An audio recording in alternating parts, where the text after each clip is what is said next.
الحمد لله رب العالمين والصلاة والسلام على رسوله الأمين وعلى آله وصحبه أجمعين ومن تبعهم بإحسان إلى يوم الدين أما بعد.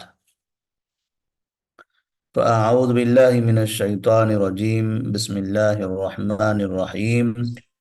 ولله على الناس حج البيت من استطاع إليه سبيلا ومن كفر فإن الله غني عن العالمين.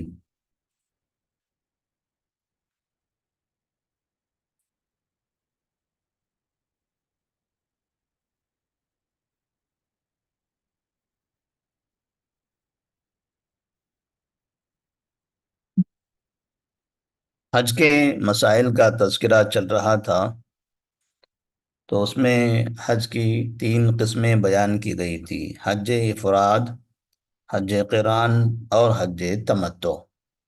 افراد، قران اور تمتع۔ تو اس میں سے حج افراد کا مسئلہ ہم نے بیان کیا تھا کہ حج افراد کی نیت کیسی ہوتی ہے کہ جب میقات سے احرام باندھ کر نکلتے ہیں تو تلبیہ پکارتے ہوئے، نیت کرتے ہوئے یہ نیت کرتے ہیں کہ صرف حج کر رہے ہیں، اللہم لبیک بحجتن۔ اور پھر جب مکہ جاتے ہیں تو وہاں جانے کے بعد عمرہ نہیں کرتے، صرف حج کرتے ہیں۔ اور ایسے شخص کے لیے پھر ذی الحجہ کی 10ویں تاریخ کو قربانی ضروری نہیں ہوتی، اور یہ شخص جس وقت میقات سے احرام باندھ کر مکہ مکرمہ جاتے ہیں اس وقت سے لے کر ذی الحجہ کی 10ویں تاریخ تک مسلسل احرام میں رہتے ہیں، کیونکہ انہوں نے حج کا تلبیہ پکارا ہوا ہے، حج کی نیت کی ہے اور انہیں حج کرنا ہے، تو جب تک کہ حج مکمل نہیں ہوتا تب تک کہ وہ احرام میں رہیں گے۔ حج قران کا ہم نے مسئلہ بتایا تھا کہ حج قران جب کرتے ہیں تو میقات سے جب نیت کرتے ہیں تو نیت کرتے وقت میں ہم عمرہ اور حج دونوں کی نیت کرتے ہیں، عمرے کی بھی نیت کرتے ہیں اور حج کی بھی نیت کرتے ہیں۔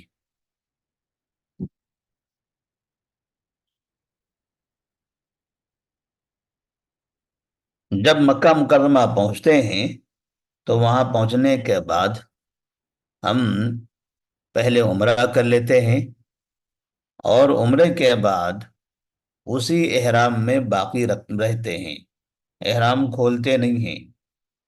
اور پھر جب حج کا موسم آ جاتا ہے تب پھر مکہ مکرمہ سے جہاں رہتے ہیں، جس کمرے میں جو گھر میں رہتے ہیں وہیں سے حج کا تلبیہ پکارتے ہیں، اللہم لبیک بحجتن۔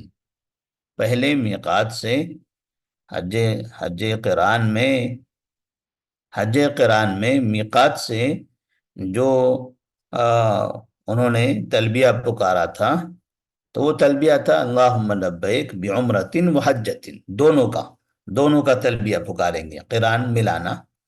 اور پھر یہاں عمرہ کرنے کے بعد احرام میں ہی رہیں گے، اور جب حج کے دن آئیں گے تو حج کے دنوں میں مینا، عرفات، مزدلفہ، وہاں جا کر وہ حج کے ایام، حج کے ارکان پورے کریں گے۔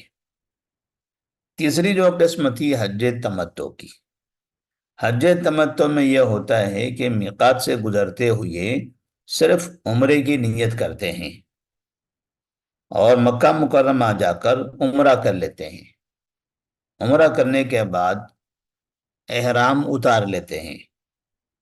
پھر جب حج کے ایام شروع ہوتے ہیں تو اس وقت پھر دوبارہ احرام باندھتے ہیں، اپنے ہی گھر سے، اپنے ہی کمرے سے جہاں رہتے ہیں وہاں سے، اور اللہم لبیک بحجتن کہہ کر یہ نیت کر لیتے ہیں، وہاں سے پھر حج کی نیت کرتے ہیں اور مینا، عرفات، مزدلفہ وغیرہ جا کے حج کے ارکان پورے کرتے ہیں۔ یہ حج تمتع، حج قران اور افراد میں فرق ہوا۔ اب یہاں پر سلسلے وار حج تمتع کا طریقہ بتایا جا رہا ہے۔ کہ حج تمتع کا طریقہ کیا ہے، تو ہم نے تو مختصر خاکہ بیان کر دیا، اب تھوڑی سی تفصیل اس میں اور ہے۔ تو حج تمتع میں سب سے پہلے عمرہ کرنا ضروری ہے، اس لیے عمرے کے طریقے کو بیان کیا جاتا ہے، لیکن احرام کی نیت میقات سے ضروری ہے، لہذا پہلے میقات کو بیان کرنا ضروری ہے۔ تو یہاں چونکہ چاہے افراد ہو، قران ہو، تمتع ہو، احرام جو باندھتے ہیں یا جو نیت کرتے ہیں وہ نیت میقات سے ہوتی ہے، اور میقات متعین ہے، میقات متعین ہے۔ کیسے متعین ہے میقات؟ نبی کریم صلی اللہ علیہ وسلم نے متعین کیا ہے، وہ آج کی متعین کردہ نہیں ہے، نبی کریم صلی اللہ علیہ وسلم نے ہی وہ میقات متعین کر دی ہیں۔ تو جو میقات ہے اس میقات کے پاس سے ہم کو گزرنا ہے، اس میقات کے پاس سے ہمیں گزرنا ہے۔ تو کعبے کے چاروں طرف سے، چونکہ کعبے کو جسے نماز پڑھتے ہیں، اس سے پہلے ہم نے ایک تصویر دکھائی تھی کہ بیچ میں کعبہ ہے، چاروں طرف سے گول لوگ نمازیں پڑھتے ہیں۔ تو ایسی ایسی دنیا کے الگ الگ ممالک بھی، کچھ ملک ایسے ہیں جو کعبے کے شمال میں ہیں، کچھ کعبے کے جنوب میں ہیں، کچھ مشرق میں ہیں، کچھ مغرب میں ہیں۔ تو مشرق والے جب آئیں گے تو ان کو ایک میقات ملے گا کعبے کے پاس پہنچنے سے پہلے، مغرب والے آئیں گے انہیں بھی ایک میقات ملے گا، شمال اور جنوب والے آئیں گے تو انہیں بھی ان کے راستے میں ایک میقات ملتا ہے۔ ہم لوگ یعنی ہندوستان والے کعبے سے مشرق میں ہیں، ہم لوگ کعبے سے مشرق میں ہیں، اسی لیے ہمارے پاس سے کعبہ مغرب میں ہے، اور جدھر سورج غروب ہوتا ہے، جدھر سورج غروب ہوتا ہے ادھر ہمارا قبلہ ہے۔ لیکن دنیا کے تمام ملکوں کا یہ حال نہیں ہے، بعض ایسے ملک ہیں جن کا قبلہ مشرق میں ہے، کیونکہ وہ کعبے کے مغرب میں رہتے ہیں، تو قبلہ ان کا مشرق میں ہوا۔ اب بعض ایسے لوگ ہیں جن کا قبلہ شمال میں ہے اور بعض کا قبلہ جنوب میں ہے، جیسے اہل مدینہ والے۔ اہل مدینہ ان کا جو میقات ہے، ان کا جو قبلہ ہے وہ جنوب کی طرف ہے، ہمارا مغرب کی طرف ہے، ان کا جنوب کی طرف ہے، یعنی جنوب کا مطلب ساؤتھ میں، ساؤتھ میں، تو ان کے لیے قبلہ ساؤتھ میں ہے۔ اور یمن والے، ان کے لیے قبلہ نارتھ میں ہے، شمال میں ہے۔ تو اس طرح سے کعبے کے چاروں طرف الگ الگ کنٹریز کے لیے الگ الگ قبلہ ہیں، تو ایسے ہی میقات بھی ان کے الگ الگ ہیں۔ تو میقات کس کو کہتے ہیں؟ میقات کہتے ہیں وہ جگہ جہاں سے عمرے کی یا حج کی نیت کی جاتی ہے اور وہاں سے احرام باندھا جاتا ہے۔ اب یہ میقات متعین ہے، کہتے ہیں کہ حج اور عمرے کی نیت سے آنے والے لوگ میقات مقررہ سے احرام باندھے بغیر حرم میں داخل نہیں ہوتے۔ جو میقات بنائی ہوئی ہے تو اس میقات سے ایسا شخص جو عمرہ یا حج کی نیت کر رہا ہو بغیر احرام کے نہیں گزر سکتا۔ اب اگر کسی کو ایسے ہی چلے جانا ہے کسی کام سے، گھومنے کے لیے، رشتہ داروں سے ملاقات کے لیے، تجارت کے لیے، اور اس کو اس کی نیت عمرہ کرنا یا حج کرنا نہیں ہے، تو ایسی صورت میں وہ بغیر احرام کے گزر سکتا ہے۔ جیسے مثال کے طور پر اگر مجھے جدہ جانا ہے، جدہ میں کوئی دکان ہے، وہاں سے ہم کو کچھ سامان خریدنا ہے، یا جدہ میں ہمارے کوئی رشتہ دار ہیں ان سے ملاقات کرنی ہے، تو ہم یہاں سے سیدھے جدہ چلے گئے، میقات کے اوپر سے ہم گزر رہے ہیں، پھر بھی ہم نے احرام باندھا نہیں ہے، بغیر احرام باندھے ہوئے میقات کے اوپر سے گزر کر جدہ پہنچ جاتے ہیں، جدہ میں اپنا کام کرتے ہیں اور پھر وہاں سے واپس آ جاتے ہیں، کوئی مسئلہ ہی نہیں ہے۔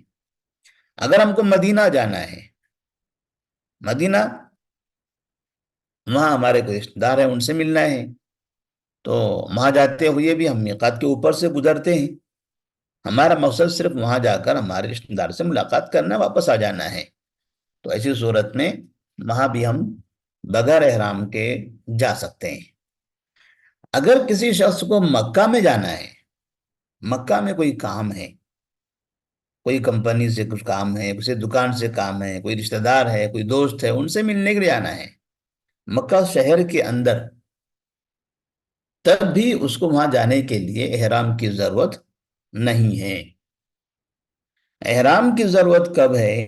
جب عمرے کی نیت سے جا رہے ہوں یا حج کی نیت سے جا رہے ہوں، بس۔ اگر یہ دونوں نیتیں نہیں ہیں، نہ عمرے کی نیت ہے نہ حج کی نیت ہے، تو ایسی صورت میں پھر احرام کی ضرورت بھی نہیں ہے۔ بعض لوگ یہ سمجھتے ہیں کہ مکہ جانا ہے تو بغیر احرام کے نہیں جا سکتے، حالانکہ ایسا نہیں ہے۔ آپ عمرے اور حج کے لیے جانا ہے تب بغیر احرام کے نہیں جا سکتے۔ عمرہ اور حج نہیں کرنا چاہتے ہیں، بس ایسے جانا چاہتے ہیں آپ، تو آپ بالکل بغیر احرام کے جا سکتے ہیں۔ یہاں تک کہ اگر کوئی شخص یہ چاہتا ہے کہ میں جمعہ کی نماز جا کے کعبے میں پڑھوں، کعبے کے امام کے پیچھے جمعہ کی نماز پڑھنے کے لیے مجھے جانا ہے، صرف وہ وہاں جا کر کعبے کے امام کے پیچھے جمعہ پڑھنا چاہتا ہے، بس اتنے ہی کام کے لیے جا رہا ہے، تب بھی اس کے لیے احرام ضروری نہیں ہے، کیونکہ وہ کعبے میں گیا، مکے میں جہاں مسجد حرام ہے، کعبہ ہے، وہاں تو گیا نماز پڑھنے کے لیے، لیکن اس کی نیت وہاں عمرہ کرنے کی نہیں ہے یا حج کرنے کی نہیں ہے، اسی لیے اس کے لیے احرام ضروری نہیں ہے۔ اور نماز کے لیے احرام ضروری نہیں ہوتا ہے، کسی مسجد میں آپ چلے جائیں، بغیر احرام کے جائیں گے، تو ایسے کعبے میں جانا ہے تو آپ بغیر احرام کے جا سکتے ہیں، لیکن عمرہ کرنے جانا ہے تب احرام ضروری ہے۔ جب احرام ضروری ہے تو یہ احرام باندھیں گے کہاں سے؟ کون سی جگہ ہے جہاں سے احرام کے کپڑے پہنے جائیں؟ مرد ہے تو ان کو احرام کپڑے پہننا ہے، عورتیں ہیں تو ان کا جو اپنا احرام جو لباس ہے وہی لباس میں رہیں گے، لیکن جو احرام کی پابندی ہے عورتوں پر، وہ پابندی کہاں سے شروع ہوگی؟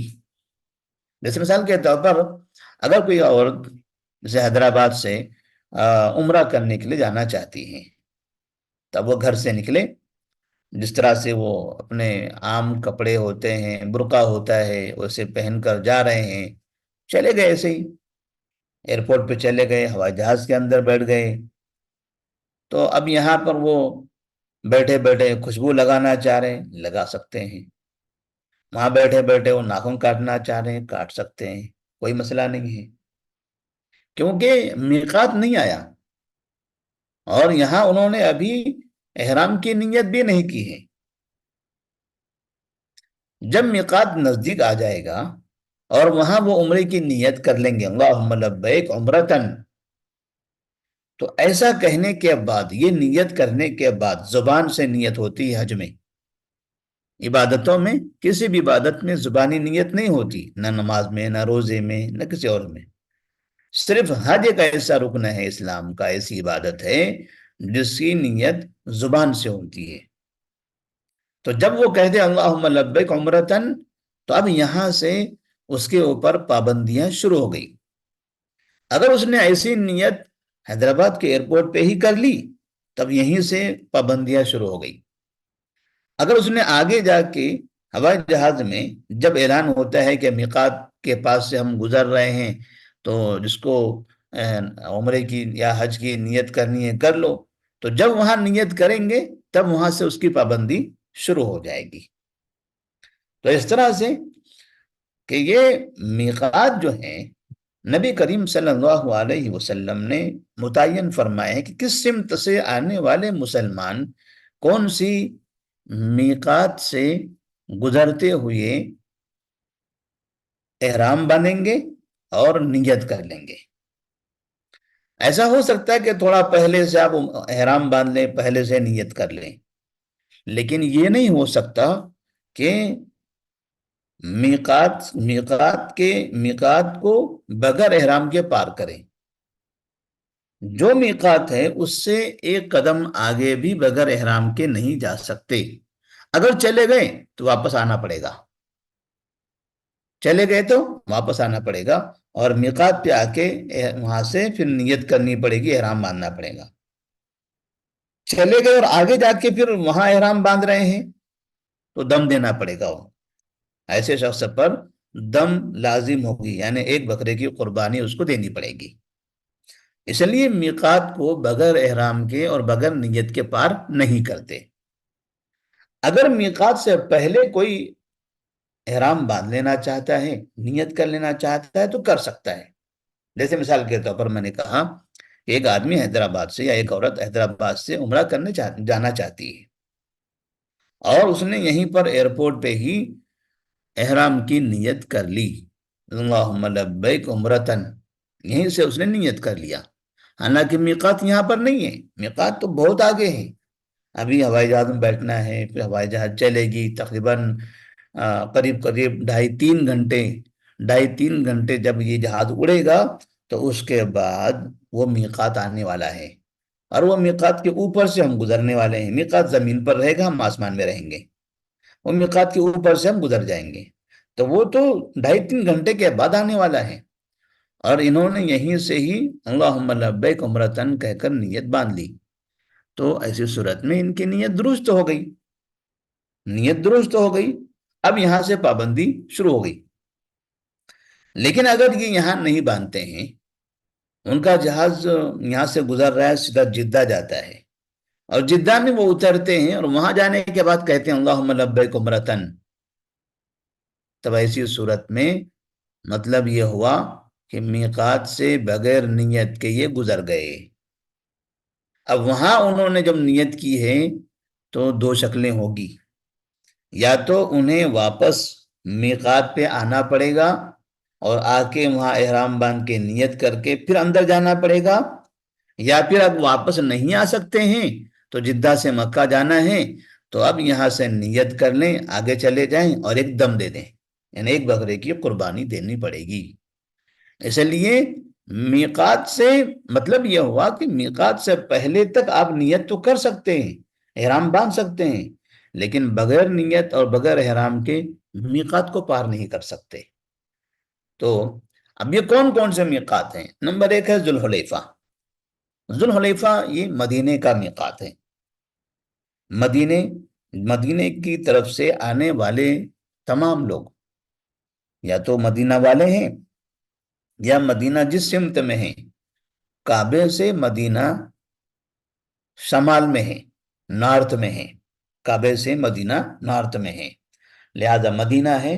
مدینے کے آگے جیسے تبوک وغیرہ ہے، ملک شام ہے، یہ جو پورا علاقہ ہے اس کے آگے اس سمت سے جو بھی آئیں گے اور جن کو بھی آتے آتے راستے میں مدینہ لگتا ہے، جن کو بھی ادھر کے نارتھ کے کنٹریز سے، نارتھ کے شہروں سے آتے آتے راستے میں مدینہ لگتا ہے تو وہ مدینہ میں ذوالحلیفہ کے پاس آئیں گے اور یہاں سے وہ احرام باندھ کر اس کی نیت کریں گے. ذوالحلیفہ کہاں ہے؟ یہ ذوالحلیفہ مدینہ سے شہر سے باہر ہے. اب تو باہر نہیں رہا، پہلے باہر تھا، لیکن اب مدینہ شہر کافی وسیع ہوتا چلا گیا، پھیلتا چلا گیا، تو لہٰذا اب یہ شہر کے اندر اندر آ چکا ہے، یعنی یہاں تک بھی قریب قریب آبادی بن چکی ہے. تو اس طرح 5 میل اگر ہم کہیں تو کلومیٹر کے حساب سے تقریباً 7 کلومیٹر ہو سکتا ہے، یعنی مدینہ سے 7 کلومیٹر دور.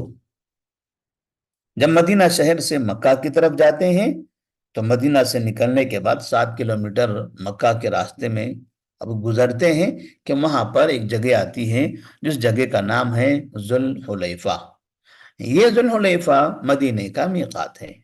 تو مدینہ والوں کے لیے یہی میقات اور مدینہ کے راستے سے آنے والوں کے لیے، مدینہ کے آگے نارتھ میں جتنے لوگ رہتے ہیں الگ الگ شہروں میں سعودی عرب کے، یا پھر ادھر آگے اور اوپر اردن ہے، لبنان ہے، پھر اسی طرح سے سیریا ہے، وہ ملک والے بھی جب وہاں سے گزرتے ہوئے مدینہ سے اگر آتے ہیں وہ لوگ، تو ان کے لیے بھی یہی ذوالحلیفہ میقات رہے گا۔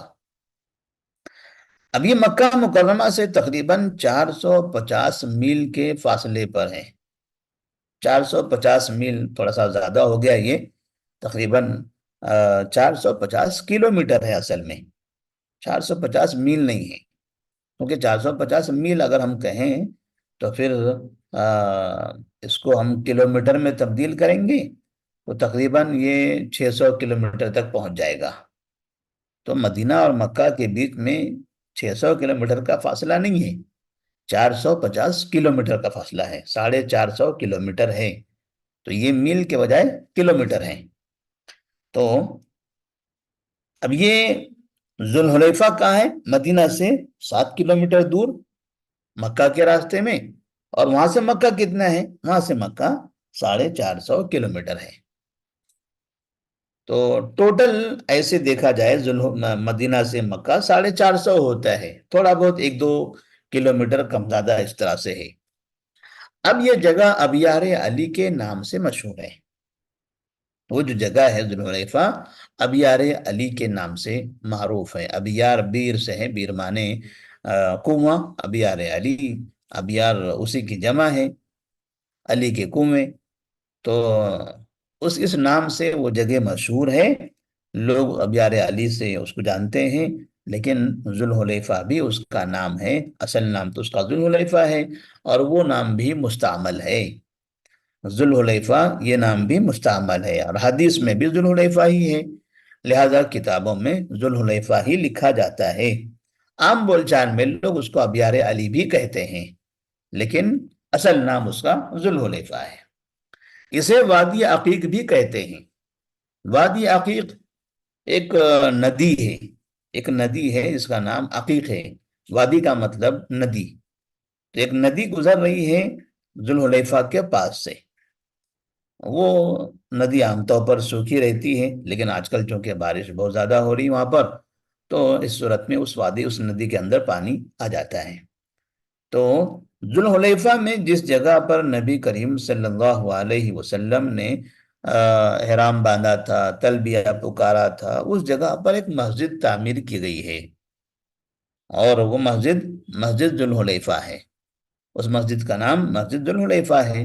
اسی مسجد کے سامنے ایک ندی گزرتی ہے، اس کا نام ہے وادی عقیق، لہذا اس ندی کے حساب سے اس جگہ کا نام وادی عقیق بھی ہے۔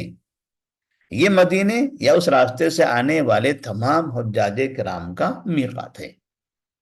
تو ایک میقات مدینے کا ہو گیا، تو مدینے کا جو میقات ہے مکہ سے کافی دور ہے، 450 کلومیٹر کے فاصلے پر ہے۔ دوسرا جو میقات ہے جحفہ، جحفہ یہ مکہ سے شمال مغرب میں ہے، مکہ سے شمال مغرب میں 187 کلومیٹر کے فاصلے پر واقع ہے۔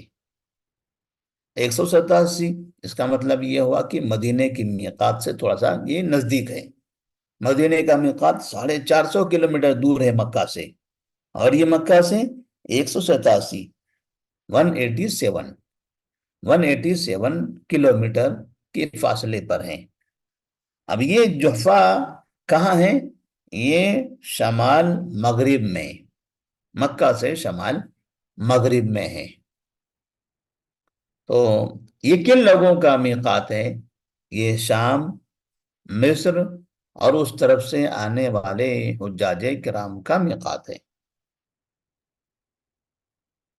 ملک شام کے لوگ، اب اگر ملک شام کے لوگ جحفہ کی طرف سے آ رہے ہیں تو جحفہ ان کا میقات ہوگا، اگر ملک شام کے لوگ مدینے کی طرف سے آ رہے ہیں تو ایسی صورت میں ان کا میقات ذوالحلیفہ ہو جائے گا۔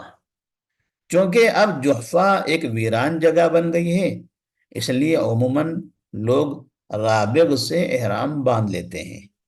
رابغ مکہ سے 204 کلومیٹر پر واقع ہے، جحفہ کی جگہ اب رابغ ایک جگہ کا نام ہے۔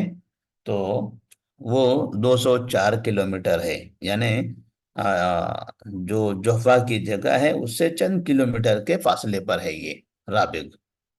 تو جوفا سے اور باہر ہے اور دور ہے مکہ سے 204 کلومیٹر۔ تو وہاں پر بڑی آبادی بھی ہے اور وہاں باقاعدہ مسجد بھی تعمیر کی گئی ہے، لہذا اب اس ملک شام اور مصر سے آنے والے لوگ یہیں رابغ سے آتے ہیں۔ اسی طرح تیسرا جو میقات ہے وہ ہے قرن المنازل۔ یہ مکہ سے مشرقی جانب ایک پہاڑی حصہ ہے جو عرفات سے نظر آتا ہے اور مکہ سے 94 کلومیٹر پر واقع ہے۔ مکہ سے دور 94 کلومیٹر پر ہے۔ آج یہ سیل کے نام سے مشہور ہے۔ یہ اہل نجد کا میقات ہے۔ یہ اہل نجد کا میقات ہے۔ تو اہل نجد جو ریاض وغیرہ کا علاقہ ہے، اس علاقے سے آنے والے لوگ یہ قرن المنازل سے احرام باندھ کر آتے ہیں۔ 94 کلومیٹر دور ہے مکہ سے۔ چوتھا ہے یلملم۔ یلملم یہ گول پہاڑ ہے۔ یلملم جو جگہ کا نام ہے تو ایک پہاڑ ہے، جیسے قرن المنازل کیا ہے یہ قرن المنازل پہاڑی کا نام ہے، یہ پہاڑی کا نام ہے۔ جوفا جگہ کا نام ہے۔ ذوالحلیفہ یہ بھی جگہ کا نام ہے۔ تو قرن المنازل پہاڑ کا نام ہے، یلملم بھی ایک پہاڑ ہے۔ کہتے ہیں یہ ایک گول پہاڑ ہے جو سطح سمندر سے 2000 فٹ بلند ہے اور مکہ مکرمہ سے 54 کلومیٹر کے فاصلے پر واقع ہے۔ یہ اہل یمن اور جنوب سے آنے والے حجاج کا میقات ہے۔ یہ طائف میں ہے، یہ لملم یہ طائف میں ہے۔ اور یہ کن لوگوں کا میقات ہے؟ یہ یمن والوں کا۔ یمن مکہ سے جنوب میں ہے، لہذا اب یمن والے ہوں یا جنوب والے ہوں، جنوب کے جتنے بھی لوگ ہوں گے، مکہ سے جتنے لوگ جنوب میں رہتے ہیں، تو مکہ سے جنوب میں رہنے والے طائف کے بھی ہیں۔ سعودی عرب کے کئی ایسے شہر ہیں جو مکہ سے جنوب میں ہیں، ان تمام شہروں سے آنے والے اسی طائف کے پاس جو یلملم ہے وہاں سے یہ لوگ احرام باندھتے ہیں، نیت کرتے ہیں۔ اس طرح نیچے جو یمن ہے، یمن والے بھی یہیں سے احرام باندھتے ہیں۔ اور یمن کے علاوہ یمن سے نیچے بھی جو کنٹریز ہیں وہ لوگ بھی یلملم سے، یعنی مطلب پاکستان ہے، ہندوستان ہے، یہ جو علاقے ہیں، یہ علاقے والے بھی چونکہ ایسا گزرتے، ہمارے پاس جو جہازیں گزرتی ہیں وہ جہازیں عام طور پر طائف کی طرف سے گزرتی ہیں۔ تو یلملم پھر ہمارا میقات پڑتا ہے، یلملم ہمارا میقات پڑتا ہے۔ تو اس اعتبار سے اور بعض ایسی جہازیں ہیں جو جس کے بارے میں کہا جاتا ہے کہ وہ میدان عرفات کی طرف سے گزرتی ہیں، ہندوستانی۔ تو عرفات کے میدان کی طرف سے جو گزرتے ہیں تو ان کا پھر میقات قرن المنازل ہو جائے گا۔ اور یہ قرن المنازل مکہ سے 94 کلومیٹر پر واقع ہیں۔ اور جو جہازیں یلملم کے پاس سے گزر رہی ہیں طائف کی طرف سے، تو ان کا جو میقات ہوگا یلملم 54 کلومیٹر پہلے۔ اور ایک میقات ہے ذات عرق۔ یہ مکہ سے شمال مشرق میں 94 کلومیٹر کے فاصلے پر واقع ہے۔ مکہ سے شمال مشرق میں 94 کلومیٹر کے فاصلے پر ہے۔ اب ایران، عراق اور شمال مشرق سے جو حجاج بغداد اور حائل کے راستے سے مکہ آتے ہیں ان سب کا میقات یہی ہے۔ تو لہٰذا ایران والے ذات عرق سے آتے ہیں، عراق والے بھی ذات عرق سے آتے ہیں، اور سعودی عرب کا جو حائل وغیرہ کا بھی علاقہ ہے وہ بھی اسی راستے پر ہے، تو وہ لوگ بھی ذات عرق سے احرام باندھ کر آتے ہیں۔ حج یا عمرہ کرنے والوں کے لیے ان میقات سے تجاوز کرنا بغیر احرام کے جائز نہیں ہے۔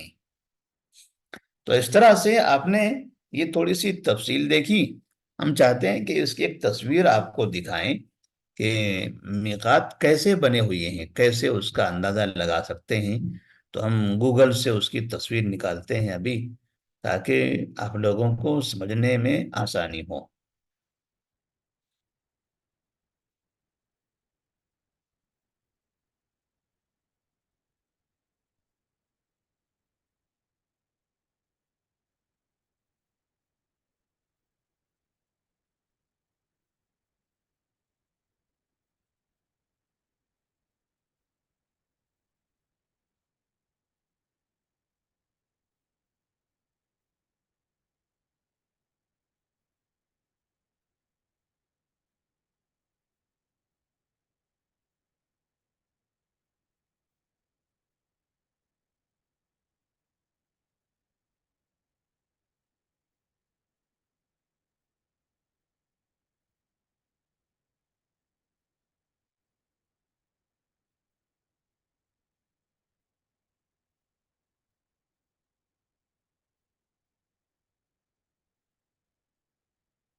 بس تصویر ہم نکال رہے ہیں۔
ایک ایک تصویر میں نے شیئر کیا ہے، اس میں آپ کو یہ سعودی عرب کا پورا نقشہ نظر آ رہا ہے۔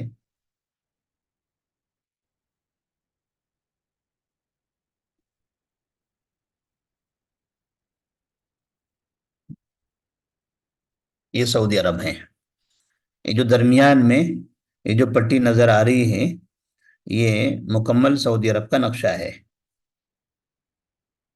تو اس طرح سے یہ دوسرا جو کلر ہے، یہاں پر دیکھیے نیچے یمن ہے، ادھر عمان ہے، ادھر امارات ہے، دبئی وغیرہ، ادھر کویت ہے، اور یہیں پر قطر وغیرہ بھی ہے، قطر اور بحرین، ادھر عراق ہے، ادھر ایران ہے، اور ادھر اوپر یہ سوریہ ہے، ملک شام، لبنان، فلسطین، اور ادھر سے مصر اور سوڈان ہے۔ تو اب دیکھیے یہاں پر یہ ایک، دو، تین، چار، یہ پانچ، یہ چاروں طرف سے پانچ میقات بنے ہوئے ہیں۔ یہ کعبہ ہے۔ تو یہاں پر یہ مدینہ، المدینہ، ذوالحلیفہ، ذوالحلیفہ کا جو میقات ہے وہ یہاں پر، مدینے کا جو میقات ہے اس کا نام ذوالحلیفہ ہے، وہ یہاں پر ہے۔ تو اب یہ جو سمت جاری ہے ایسے، یہ مدینہ، مدینہ کے اوپر جتنے شہر ہوں گے، جو کنٹریز ہوں گے، یہ فلسطین، یہ جو لوگ، یہ سب کے سب اس علاقے سے جب آئیں گے اور یہ مدینہ سے ہو کر گزریں گے تو ان کا میقات ذوالحلیفہ رہے گا۔ ادھر یہ جحفہ ہے۔ اب یہ جحفہ سے گزرنے والے لوگ یہ کون ہوں گے؟ یہ مصر کے لوگ، درمیان میں سمندر ہے، جب یہ ادھر سے آئیں گے ایسے مصر سے تو ان کے لیے میقات پڑے گا الجحفہ۔ اسی طرح سے سوڈان ہے۔ اب یہ سوڈان والے چونکہ ان کے لیے یہ لملم نزدیک پڑتا ہے، ادھر جحفہ بہت دور ہے۔ اگر اس علاقے سے ہیں تو یہاں پر ادھر سے نزدیک ہے۔ جو ادھر کے علاقے میں رہیں گے وہ سوڈان سے یلملم ہو کے پھر مکہ جائیں گے۔ اب یہ یمن والے ہیں، یمن والے بھی یلملم جاتے ہیں، ان کے لیے یہی ہے۔ اسی طرح سے عمان والے اگر یہ ادھر سے گزر رہے ہیں تو ان کا جو میقات ہے یلملم ہوگا۔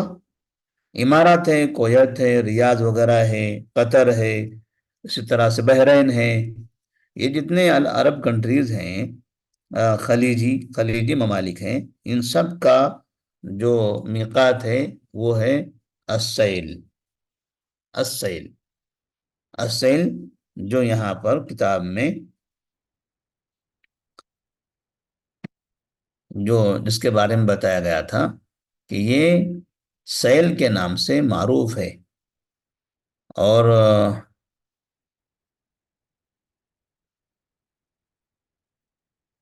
اس کا جو دوسرا نام ہے قرن المنازل۔ قرن المنازل مکہ سے مشرقی جانب ایک پہاڑی حصہ ہے، 94 کلومیٹر، اہل نجد کا میقات۔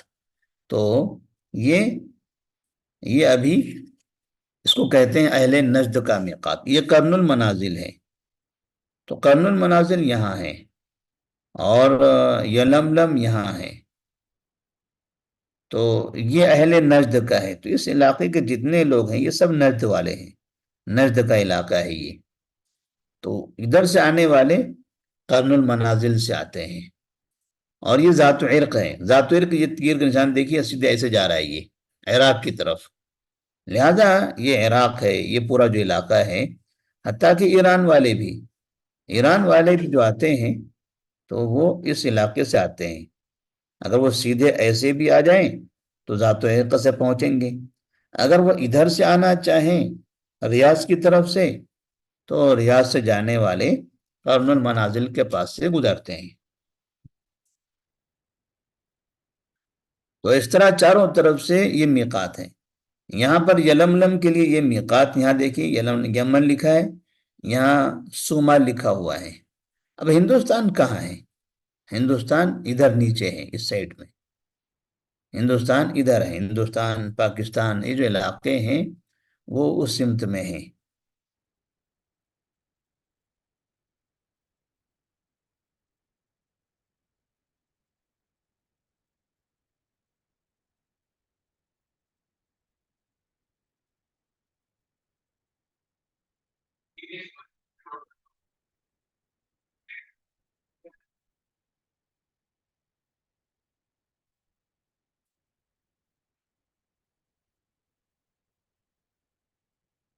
تو میقات سے متعلق یہ باتیں ہماری مکمل ہوئی، اور یہ جگہ جو بتائی گئی ہے اس میں مطلب یہ ہے کہ جب کوئی شخص عمرہ کرنا چاہتا ہے یا حج کرنا چاہتا ہے تو ایسی صورت میں ان میقات کے راستے کو بغیر احرام کے اور بغیر نیت کے وہاں پار نہیں کر سکتا ہے۔ وہاں سے گزرنے سے پہلے وہ احرام بھی باندھ لے اور نیت بھی کر لے۔ اب اس کے بعد یہاں عمرے کا طریقہ ذکر کیا جا رہا ہے۔ عمرے کا طریقہ کیا ہوتا ہے، کیسے عمرہ کرتے ہیں؟ تو کہتے ہیں مخصوص شکل میں خانہ کعبہ کی زیارت کا نام عمرہ ہے۔ اس میں حج ہی کی طرح احرام باندھا جاتا ہے۔ احرام کی تمام پابندیاں عمرہ کرنے والی عورت پر بھی عائد ہوں گی، جس طرح سے حج کرنے والی عورت پر پابندی عائد ہوتی ہے۔ اس میں بھی احرام ہوتا ہے اور اس میں بھی میقات کا اہتمام ہوتا ہے۔ میقات سے بغیر احرام کے نہیں گزر سکتے، اور جانے سے پہلے باقاعدہ اللہم لبیک عمرتن کہتے ہوئے نیت کر کے نکلنا ہے۔ عمرہ کرنے والے میقات سے عمرے کا احرام باندھ کر مکہ آئیں گے اور پہلے بیت اللہ کا طواف کریں گے۔ طواف سے فارغ ہونے کے بعد مقام ابراہیم پر 2 رکعت نماز ادا کریں گے، پھر صفا مروہ کی سعی کریں گے اس کے بعد چوٹی سے تھوڑے سے بال کٹوا کر حلال ہو جائیں گے، بس اسی کا نام عمرہ ہے۔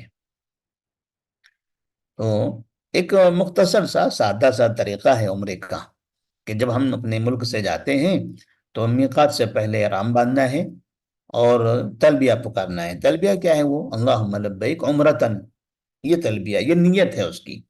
اور پھر جاتے ہوتے ہیں لبیک اللہم لبیک لبیک لا شریک لک لبیک ان الحمد والنعمت لک والملک لا شریک لک، یہ تلبیہ پڑھتے رہنا ہے۔ کب تک پڑھنا ہے؟ جب تک کہ کعبے تک نہ پہنچ جائیں۔ جب کعبے میں پہنچ جائیں گے تو وہاں پر پھر کعبے کا طواف کرنا ہے، 7 چکر کا طواف ہوتا ہے۔ طواف مکمل کرنے کے بعد مقام ابراہیم یا اس کے پیچھے مسجد میں جہاں بھی جگہ ملتی ہے وہاں پر 2 رکعت نماز پڑھی جائے گی۔ یہ 2 رکعت نماز عمرے کی نماز کہتے ہیں اس کو، طواف کی نماز، اس کو طواف کی نماز کہا جاتا ہے۔ طواف کی 2 رکعت نماز، جب 2 رکعت نماز مکمل ہو جائے تو اس کے بعد صفا مروہ کی سعی کرنا ہے، تو 7 چکر مارنا ہے اس کے بھی۔ اس کے 7 چکر مکمل ہو گئے تو پھر باہر چلے جانا ہے، باہر جا کے بال کٹا لینا ہے۔ بال کٹا لیں گے تو اس طرح سے عمرہ مکمل ہو گیا۔ اب احرام کی پابندی ختم ہو گئی۔ جو مرد ہیں وہ احرام اتار لیں گے، عورتیں ہیں تو عورتوں کے لیے احرام کا کپڑا کچھ الگ تھا نہیں، ابھی بھی وہی کپڑوں میں رہیں گے وہ لوگ۔ بس اتنا ہے کہ احرام کے کی جو پابندیاں تھی وہ پابندیاں اب ختم ہو گئی۔ تو اس طرح سے یہ عمرے کا مختصر سا طریقہ ہے۔ اب یہاں پھر اس کی تفصیل بیان کی جا رہی ہے عمرے کی، کہ عمرے میں کیا کیا ہوتا ہے، کیسے کیسے عمرے کا طواف کرتے ہیں، عمرے کی صفا مروہ کی صحیح کرتے ہیں، اور کون کون سی دعائیں پڑھی جاتی ہیں۔ تو ہم یہاں پر دیکھیں گے کہ سب سے پہلے احرام کی نماز، بہت سی عورتیں بلکہ مرد بھی اس میں شامل ہیں کہ احرام پہننے کے بعد 2 رکعت نماز پڑھنا ضروری سمجھتے ہیں، حالانکہ یہ صحیح نہیں ہے، بلکہ بہتر یہ ہے کہ فرض نماز کے بعد احرام باندھا جائے، جیسا کہ رسول اللہ صلی اللہ علیہ وسلم نے حجۃ الوداع کے موقع پر ظہر کی نماز کے بعد احرام باندھا تھا۔ مگر یہ بھی ضروری نہیں ہے، خاص احرام کے لیے 2 رکعت نفل نماز پڑھنی صراحتاً ثابت نہیں ہے۔ تو بہت سے لوگ احرام باندھتے ہیں تو 2 رکعت نماز پڑھتے ہیں، تو ایسا ثابت نہیں ہے، اور نہ 2 رکعت نماز پڑھنا احرام کے بعد یہ ضروری ہے، ضروری بھی نہیں ہے، نہ یہ ثابت ہے نبی سے اور نہ یہ ضروری ہے۔ بس احرام باندھنا ہے، تلبیہ پکارنا ہے، آگے چلتے رہنا ہے۔ عمرے کی نیت، احرام پہننے کے بعد عمرے کی نیت کیسے کریں گے؟ تو کہتے ہیں عورت دل میں عمرے کی نیت کرے گی، اور وہ کیا کرے گی نیت؟ لبیک عمرتن، ہے نا؟ اب وہ محرم ہو گئی، اب اس کے اوپر ممنوعات احرام ضروری ہو گئی ہے، جن کا ذکر پہلے گزر چکا ہے۔ احرام کی حالت میں کیا کیا چیزیں منع تھی، جو اس کا تذکرہ، شکار کرنا، بال کٹانا، ناخن کاٹنا، خوشبو لگانا، جمع کرنا، یہ ساری چیزیں اس سے پہلے گزر چکی تھی۔ اب احرام کی حالت میں یہ سب چیزیں منع ہو گئی۔ صرف حج اور عمرے کے لیے نیت کی الفاظ مشروع ہیں، ورنہ اس کے علاوہ دیگر عبادات جیسے نماز، روزہ وغیرہ میں زبان سے نیت کرنا ثابت نہیں ہے۔ تو عمرے میں زبان سے نیت کرنا ہے، حج میں زبان سے نیت کرنی ہے۔ اب اس کے بعد کیا کرنا ہے؟ جب نیت ہم نے کر لیا، تلبیہ پکارتے رہنا ہے، لبیک اللہم لبیک لبیک لا شریک لک لبیک ان الحمد والنعمت لک والملک لا شریک لک۔ عورتیں آہستہ آہستہ پڑھتے رہے گی، مرد بلند آواز سے پڑھتے رہیں گے۔ تو ایک حدیث ہے اس سلسلے میں کہ نبی کریم صلی اللہ علیہ وسلم نے فرمایا کہ میرے پاس جبرائیل علیہ السلام تشریف لائے اور فرمایا کن عجاجن سجاجن، خوب زیادہ تلبیہ پڑھو اور قربانی کرو۔ العج تلبیہ پڑھنے کو کہتے ہیں اور السج قربانی کرنے کو کہتے ہیں۔ البتہ عورت کو آہستہ تلبیہ پڑھنا چاہیے تاکہ خود سن سکے اور دوسرے لوگ نہ سن سکیں، یعنی ان کی آواز آہستہ ہونی چاہیے۔ اور آپ دیکھتے ہیں کہ بہت سی خواتین جو حج کرنے جاتی ہیں، عمرہ کرنے جاتی ہیں، بلند آواز سے پڑھتے ہیں، عورتیں بھی تیز تیز آواز میں تلبیہ پکار رہی ہیں، دعائیں پڑھ رہی ہیں، کعبے کا طواف کرتے کرتے بھی عورتیں زور زور سے دعائیں پڑھتے رہتی ہیں۔ ایئرپورٹ پہ جاتے ہیں، وہاں پر بھی تلبیہ تلبیہ پکارنا ہوتا ہے، تو وہاں بھی زور سے عورتیں پڑھنے لگتی ہیں۔ تو عورتوں کو بلند آواز سے نہیں پڑھنا ہے، ان کو آہستہ سے پڑھنا ہے۔ تلبیہ کے کلمات کیا کیا ہیں؟ یہ لبیک اللہم لبیک لا شریک لک لبیک لبیک لا شریک لک لبیک ان الحمد والنعمت لک والملک لا شریک لک۔ جب مکے میں داخل ہو، یہاں سے نکل گئے، مکے میں داخل ہو تو غسل کرنا مستحب ہے۔ داخل ہونے کے بعد جب حاجی یا عمرہ کرنے والے اپنے کمرے میں جائیں گے سامان رکھنے کے لیے، تو مستحب ہے کہ وہ غسل کریں، لیکن ضروری نہیں ہے، ضروری نہیں ہے۔ اگر وہ غسل کیے بغیر باوضو ہو کر مکہ کعبے میں چلا جاتا ہے تو جائز ہے۔ تو مستحب ہے، کیوں مستحب ہے؟ کیونکہ صحیح بخاری اور مسلم میں ہے کہ رسول اللہ صلی اللہ علیہ وسلم نے غسل کیا تھا، اور جب مسجد حرام پہنچے تو بہتر اور مسنون طریقہ یہ ہے کہ اپنا دائنا پاؤں آگے بڑھائے اور یہ دعا پڑھے۔ جب احرام کی حالت میں جب سامان اپنے کمرے میں رکھ لیتے ہیں اور کعبہ جاتے ہیں، تو مسجد جانے سے پہلے دایاں پیر رکھنا ہے، یہ تو ہر مسجد کا طریقہ ہے، اور دعا پڑھنی ہے اللہم افتح لی ابواب رحمتک۔ اور جب خانے کعبے کے پاس پہنچے تو تلبیہ کہنا بند کر دے۔ تو ایئرپورٹ سے یا پھر جہاں سے تلبیہ پکارا تھا، نیت کی تھی، وہاں سے مسلسل تلبیہ پکارتے ہوئے آ رہے تھے، جب کعبے کے قریب پہنچیں گے تو یہاں پر تلبیہ بند کر دیں گے اور حجر اسود کے پاس آئے۔ اگر حجر اسود کو بوسہ دینا ممکن ہو تو بوسہ دے دیں، ورنہ بسم اللہ اللہ اکبر کہہ کر ہاتھ سے اشارہ کریں اور طواف شروع کر دیں۔ اب جو مرد ہوں گے تو ان کا جو طواف ہوگا تو اس کے لیے ان کو جو اوپر کا جو کپڑا ہوتا ہے تو دائیں طرف کا کاندھا ان کو کھلا رکھنا ہے، عورتوں کے لیے ایسا کچھ بھی نہیں ہے۔ عورتوں کے لیے رمل یعنی آہستہ آہستہ دوڑنا اور استباء ثابت نہیں ہے۔ رمل کرنا مردوں کے لیے ہے کہ مرد پہلے 3 چکروں میں رمل کریں گے، یعنی تھوڑا سا دوڑیں گے، اور استباء بھی کریں گے۔ استباء کا مطلب ہوتا ہے داہنے کندھے کو کھلا رکھنا۔ عورتوں کے لیے نہ داہنے کندھے کھلا رکھنا ہے اور نہ دوڑنا ہے۔ اور آپ یہ بھی دیکھیں گے کہ بہت سے عورتیں کعبے کا طواف کرتے ہوئے دوڑتی ہیں، تو کہ مرد دوڑ رہے ہیں تو وہ بھی دوڑتی ہیں، انہیں لگتا ہے کہ یہاں ہمیں بھی رمل کرنا ہے، حالانکہ عورتوں کو رمل نہیں کرنا ہے۔ پھر اس طرح سے 1 چکر 2 چکر کر کے ایسا مکمل 7 چکر پورے کرنے ہیں۔ 7 چکر کا مطلب ہوتا ہے طواف پورا ہونا۔ 1 چکر کو طواف نہیں کہتے، 7 چکر کو مکمل طواف کہتے ہیں۔ اور ان تمام چکروں میں صرف ایک دعا مسنون ہے، مقام ابراہیم یا رکن یمانی اور حجر اسود کے درمیان میں، وہ ہے ربنا آتنا فی الدنیا حسنہ وفی الآخرۃ حسنہ وقنا عذاب النار۔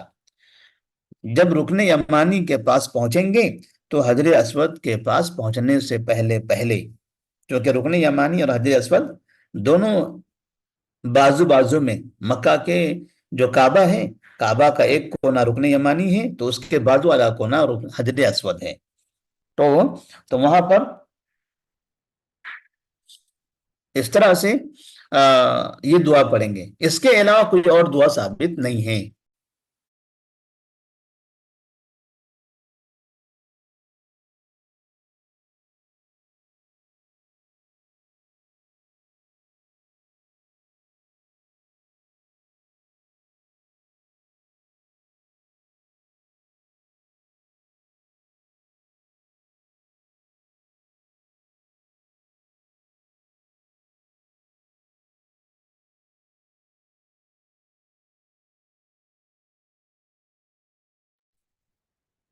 تو اس طرح جب 7 چکر مکمل ہو گئے تو 7 چکر مکمل ہونے کے بعد مقام ابراہیم کی طرف چلے جائیں گے۔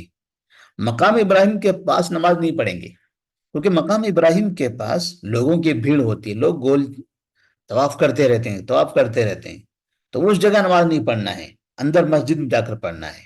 مقام ابراہیم کی طرف اندر مسجد میں چلے جائیں اور وہاں جا کر 2 رکعت نماز پڑھیں گے۔ پہلی رکعت میں سورہ فاتحہ کے بعد سورہ کافرون، اور دوسری رکعت میں سورہ فاتحہ کے بعد سورہ اخلاص پڑھیں گے۔ یہاں پر عورتوں کے لیے تو مسئلہ نہیں ہے، مردوں کے لیے ایک مسئلہ ہے۔ مرد جو طواف کرتے وقت میں دائنا کندھا کھلا رکھے ہوئے تھے، وہ نماز کے وقت میں بھی اسی طرح دائنا کندھا کھلا رکھتے ہیں، اور یہ غلط ہے، یہ غلط ہے۔ صرف ان کو کعبے کا طواف کرتے وقت میں دائنا کندھا کھلا رکھنا ہے۔ طواف مکمل ہو گیا تو نماز پڑھتے وقت میں، نماز پڑھنے سے پہلے وہ کندھا ان کو ڈھانپنا ضروری ہے۔ کندھا اگر کھلا رہے گا تو ان کی نماز نہیں ہوگی، اور بہت سے مردوں کو ایسے دیکھا جاتا ہے کہ نماز پڑھتے ہوئے وہ کندھا وہ ڈھانپتے نہیں ہیں۔ 2 رکعت نماز پڑھنے کے بعد جو دعا کرنی ہے دعا کرے، اور زمزم پینا ہے تو زمزم پیے، یا تھوڑا سا بیٹھ جانا ہے، کعبے کا طواف کرتے کرتے تھک گئے، تھوڑا سا رکنا ہے تو تھوڑا سا بیٹھ جائیں، سکون سے لیٹ جائیں، کوئی حرج نہیں ہے۔ اس کے بعد صفا پہاڑی کی طرف جائیں گے، اور وہاں سے صفا مروہ کی سعی شروع کریں گے۔ تو صفا پہاڑی کے بعد جانے کے بعد وہاں پر ہمیں یہ دعا پڑھنی ہے: ابدؤ بما بدا اللہ بہ ان الصفا والمروۃ من شعائر اللہ۔ اور صفا پہاڑی کے پاس کھڑے ہو کر قبلے کی طرف منہ کریں گے، اور ہاتھ اٹھا کر 3 دفعہ کہیں گے: اللہ اکبر، اللہ اکبر، اللہ اکبر۔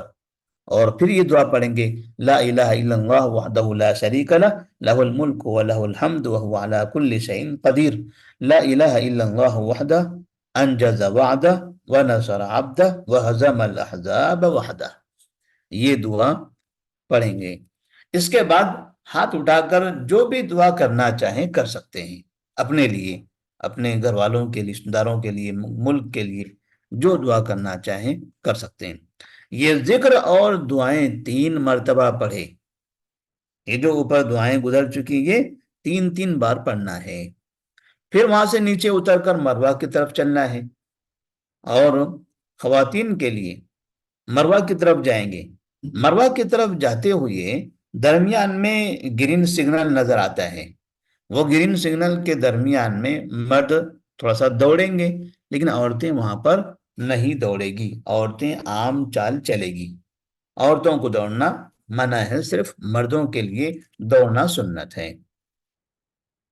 پھر جب مروہ پہاڑی پر پہنچے تو وہاں سے بھی قبلے کی طرف منہ کر کے وہی دعا پڑھیں جو صفا پہاڑی پر پڑھے تھے، 3 مرتبہ اللہ اکبر، اور پھر اس کے بعد اللہ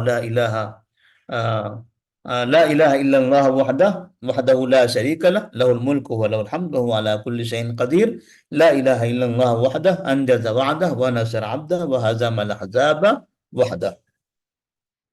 یہ دعا پڑھنی ہے۔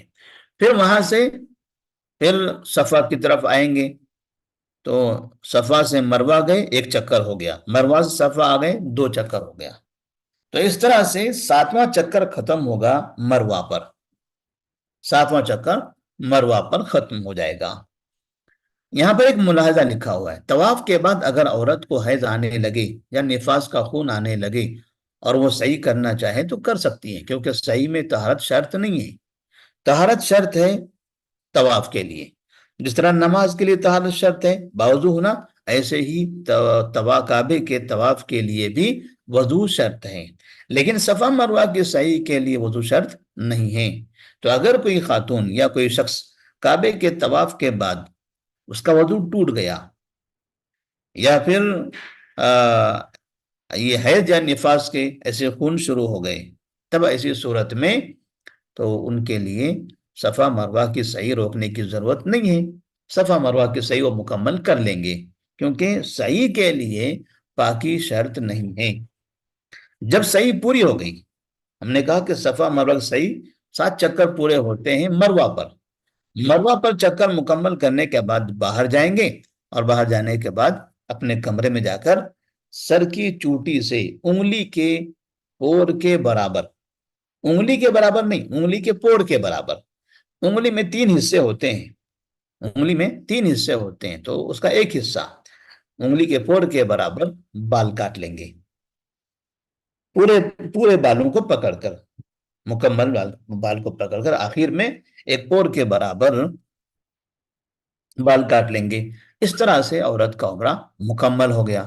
مرد کیا کریں گے؟ مرد پورے سر کے بال کاٹیں گے، یا تو کٹنگ کریں گے پورے سر سے، یا پھر ٹکلا کر لیں گے۔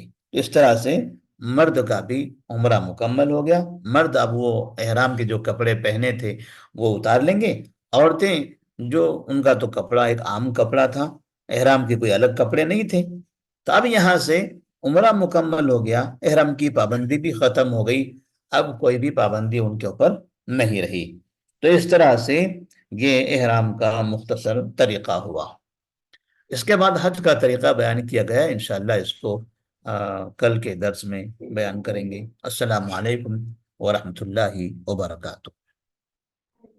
وعلیکم السلام ورحمۃ اللہ وبرکاتہ۔ یہ کوئی سوال ہے کسی کے پاس؟ یہ کلاس بند کر دیں ہم؟